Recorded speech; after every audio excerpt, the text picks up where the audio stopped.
Okay, y'all. Okay, y'all, check this out.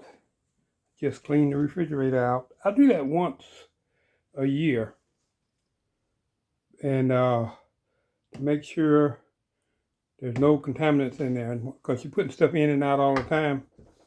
So, in order for you to do this, what you do is you take everything out, cut the refrigerator off, unplug it rather, and leave it for 3 or 4 days. If it's anything in there, it's going to grow. That's how you get it clean. And yeah, I cleaned it out. Got me a fresh box of baking soda in there. And we're going to plug him up here in a minute. And here's the freezer part.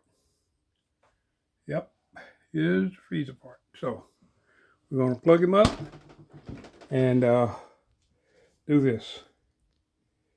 Yeah, I think it looked pretty good.